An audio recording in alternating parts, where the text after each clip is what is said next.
மத்தியானமெல்லாம் ஆகும்போது கண்டிப்பாக இது கொஞ்சம் டைம் எடுத்து தான் கரையும். சரிங்களா? ஏன் அந்த தண்ணியை குடிக்கிறோங்கிறத நீங்கள் தெரிஞ்சுக்குங்க. சரிங்களா? ஒரு வெங்காயம் இருக்கணும், அல்லது ஒரு ஜீரகம் இருக்கணும், இல்லை 4 என்ன சொல்கிற மிளகு இருக்கணும்.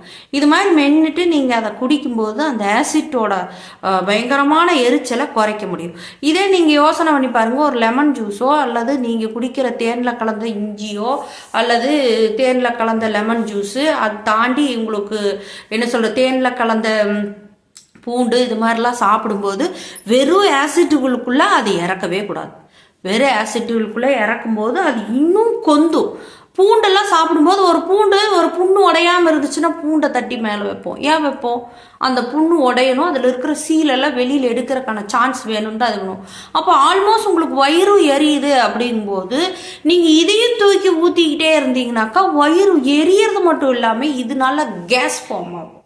இந்த கேஸ் ஒரு இடத்துலையா போய் நிற்கும், இங்கே பிடிச்சிக்கும், இங்கே பிடிச்சிக்கும். ஏன்னா குமியவே முடியல, எலும்பு தேயுதோ இல்லையோ இந்த கேஸ் போய் அங்கங்கே நின்று உடல் உபாதைகளை ஏற்படுத்தும். சரி, இதெல்லாம் குடிக்கிறதுக்கான நேரம் என்ன?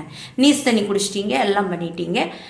மோஸ்ட்லி இந்த நீச தண்ணி மாதிரியே குடிக்கிறோம் அப்படின்னு நினச்சிங்கன்னா, சோத்துக்கத்தாலையெல்லாம் சாப்பிட்றீங்களே, ரொம்ப வயிறு சூட்டுனால எரியுதா இல்லை வயிற்றுக்குள்ளே ஏதாவது நம்ம தேவையில்லாத சாப்பிட்டதுனால எரியுதா அப்படிங்கிறத நல்லா தெரிஞ்சுக்குங்க.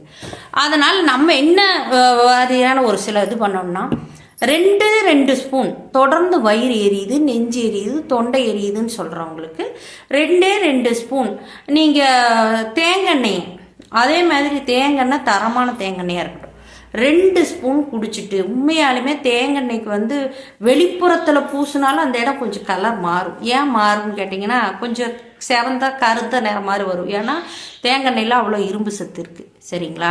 அப்போ அந்த தேங்காயோட நிறம் உள்ளுக்குள்ளே சாப்பிடும்போது அப்படியே மூலிகை மருந்து தான். என்னென்னா அந்த உள்ளுக்குள்ளே தொண்டையில் எரிஞ்சிக்கிட்டு இருக்கிறதெல்லாம் அப்படியே கப ஏன்னா இந்த ஆசிட்டில் போய் எண்ணெய் விழுகும்போது எண்ணெய்க்கு ஆசிட்டுக்கு ஒன்றும் இதுவாகாது.